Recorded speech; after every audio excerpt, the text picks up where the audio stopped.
खैर, बहुत बातें कर ली मैंने। चलो अब खाना खाओ, भूखे मत रहो, क्योंकि तुम्हें अब पहले से ज्यादा मजबूत होना है। अल्लाह कबूल करे। सबिया साहबा,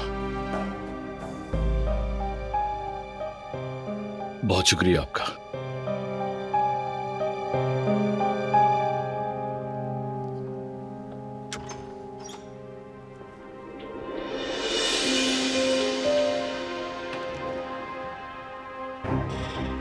तुम यहाँ क्या कर रही थी?